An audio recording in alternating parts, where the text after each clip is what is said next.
It was recently revealed on Disney Plus Day that a fifth Predator film is set to be released in 2022. Now, before this official announcement, it was no secret that a film was being made. There has been multiple reports circulating for months, and even numerous teasers from the creative team attached to the project. Early this year, the director posted a few images on his Instagram, giving us what many assumed at the time was the film's official name. Skulls was in fact just the working title for the project and a placeholder name. The film's official title is Prey, as revealed in the title card from the studio. Now, I prefer this name to the former, just because it plays into the whole idea that the Predator is an alien that preys or hunts other creatures. Those creatures would naturally be its prey, which are animals, or in context with the films, humans that are hunted for sport rather than food. It's also a refreshing change from the previous films, which have always kept Predator in the title. The original 1987 film with Arnold Schwarzenegger was called Predator. The 1990 sequel with Danny Glover was called Predator 2. The third film with Adrien Brody was named Predators. Even the most recent one released in 2018 was titled The Predator. So you see the pattern. I guess there were so many times it could keep using variations of the same name before it became repetitive. Or this was a way to give the franchise a new branding that separates it from the previous films, despite it being a new entry in the long-running series. Regardless, it feels very on brand despite its simplicity. Along with the title card, we have our first image, revealing the film's protagonist being stalked by a predator. This is our first look at Amber Midtthunder as Naru. To give some context to her character, let me give you a summary of the film. Set in the world of the Comanche Nation 300 years ago, the action thriller follows Naru, the skilled warrior who fiercely protects her tribe against a highly evolved alien predator. I absolutely love this promotional still, which evokes a sense of danger. Naru looks fierce with the war paint and just a bow and arrow ready to fire at her stalker. Seeing her surrounded by fog and the predator behind her partially visible really looks great visually. I hope there's a scene like this in the actual movie, because it would make for a great action sequence. As much as I'm excited to see this film, it really is surprising how fast this came together. It feels surreal that another Predator film is wrapped and ready to be released, especially given the state of the franchise since the last century. Following 2018's The Predator directed by Shane Black, which ended up being a dud. It was a box office bomb, and both critics and fans were in agreement when it came to the quality of the film. It was so bad. I don't know anyone that enjoyed this movie. After barely making back its budget, I assume the studio would halt any further plans to make more films at least for a while. Going ahead with another film 3 years after the last one shows how keen the studio is to make use of this property. Previously, the IP was owned by 20th Century Fox, who has now become part of the Disney family following their billion-dollar acquisition. Disney must see the value in the franchise and the potential for it to soar given the right approach.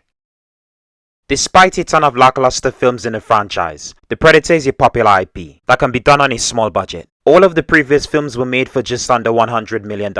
So making these movies wasn't a huge risk for the studio. But it has tampered expectations for the character, which has dwindled even further with the last entry. There was so much goodwill going into the last movie, which ended up making a ton of missteps and squandered its all-star cast. But worst of all, they jumped the shark.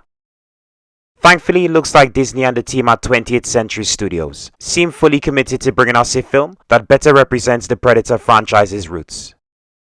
This is the first time in the franchise's history that a woman will play the main protagonist. Honestly, I don't have any issues with a woman playing the lead. Some of my favorite science fiction films have been female-centric. There's Ellen Ripley in 1979's Alien and Sarah Connor in 1991's Terminator 2: Judgment Day. Given those two examples, I can't see why Midtthunder would be any less capable of headlining this film. She might be a smaller name in terms of her recognition as an actress, but she definitely has the potential to do big things. The 25-year-old actress has been acting since she was 4 years old. She was inspired to act because of her parents who are already part of the industry. Her father is an actor and her mother a casting director. Midtthunder is a Native American, which makes her fitting to play the part of an indigenous warrior like Naru. With so few leading roles available to Native Americans, it's nice to see one specifically tailored for one. Casting anyone but an actress of Native American heritage would be a misfire. Now, for most people, they might not be aware of the actress or her work in the industry. So let me give you a rundown.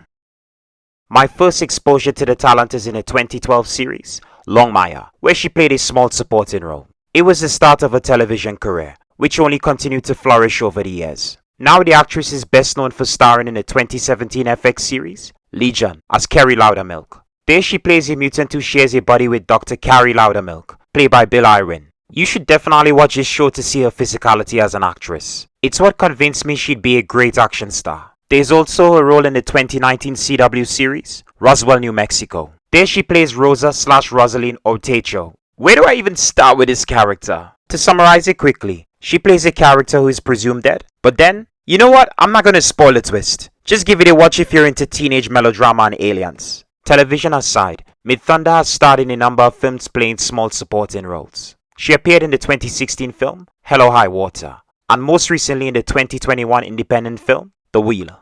The latter project is a must-watch to see her range as an actress, because she gives a moving performance that's unlike anything in her previous work. Aside from her live-action work, the actress has dabbled in animation. She starred in the 2021 web series, Long Gun Gulch, where she played BW, a Native American bounty hunter.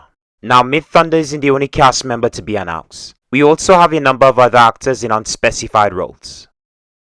There's Dakota Beavers, an unknown actor with no acting credits to his name, which would make this his first on-screen role.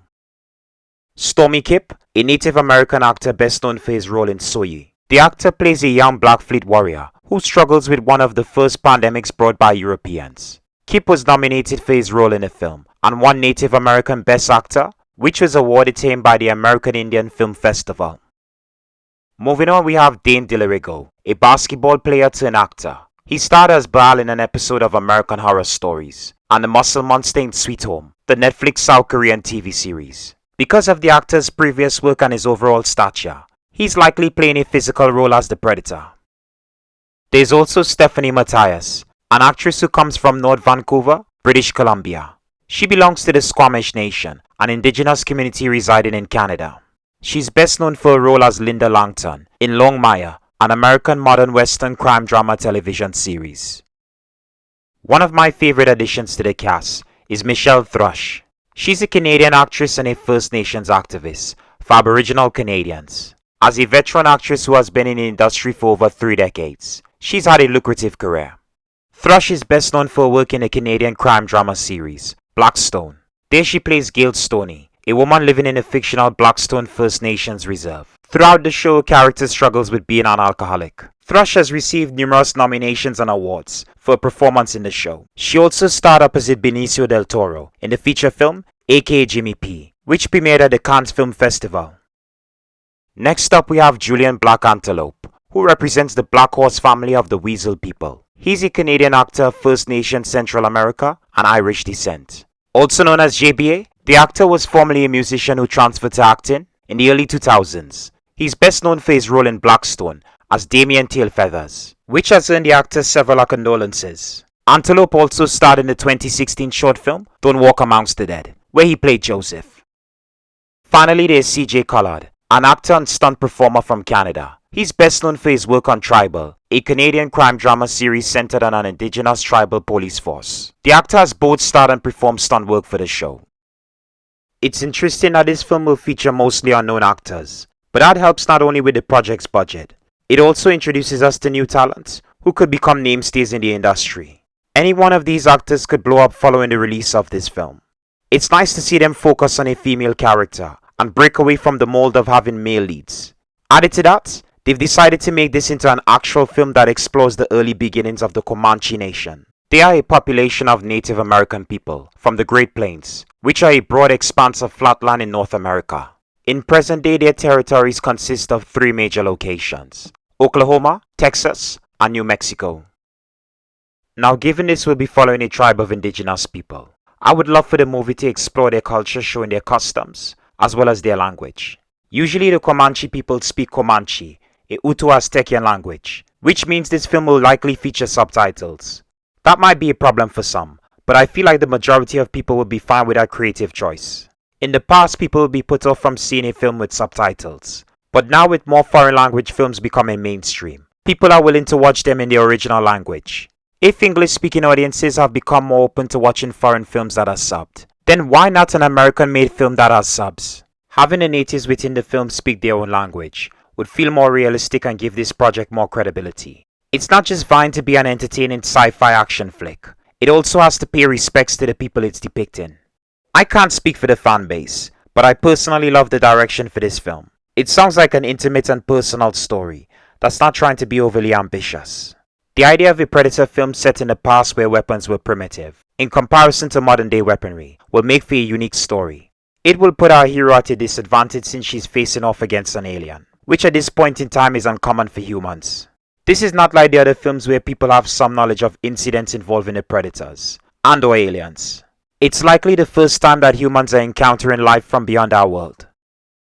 Looking at real world history, there have been numerous instances where indigenous people have won against outsiders or invaders who would seemingly have the upper hand. Even if it's against a technologically advanced alien, I feel like Naru and her tribe would be equipped to take on a predator. Well, they have to, or this would be a very short film. Taking guns and explosives out of the equation will be a nice change of pace. Naru's only chance of survival isn't just down to her weapons. She has to rely on her wits as a warrior.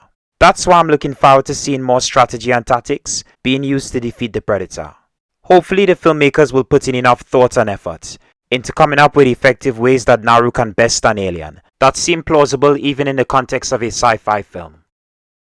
It's common to match the predator against someone who is a trained combatant. We've had Dutch played by Arnold Schwarzenegger, who was a mercenary and the leader of a military team in the original 1987 film. Danny Glover as Detective Lieutenant Mike Harrigan, an officer with the Los Angeles Police Department in the 1990 sequel Predator 2. Adrian Brody as Royce, a former US Special Operations Forces veteran turned mercenary in the 2010 film Predators. And a troop of ex-soldiers for the recent 2018 movie The Predator.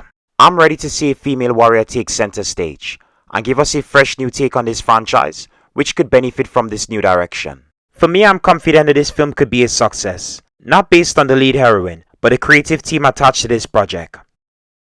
We have Jhane Myers as one of the key producers of the film. Myers is a Comanche and Blackfeet American Indian who will be able to advise the filmmakers on the cultural aspects of the project. She has been involved in a number of Native American projects, such as Wind River, the 2017 neo-western, which was aimed to raise awareness in regards to the large number of indigenous women who are raped and murdered both on and off reservations. She also worked on The Magnificent Seven, the 2016 remake of the classic western of the same name. Again, Myers was able to honor the Comanche with a contribution to the film. There's a wonderful conversation between Red Harvest, an exiled Comanche warrior, and Sam Chisholm, the leader of the Seven. It's a great use of the Comanche language which is spoken accurately. I feel like her expertise combined with the direction for this film can really elevate this project to make it a standout amongst other Hollywood movies that have tried and failed to represent indigenous tribes as they should be portrayed.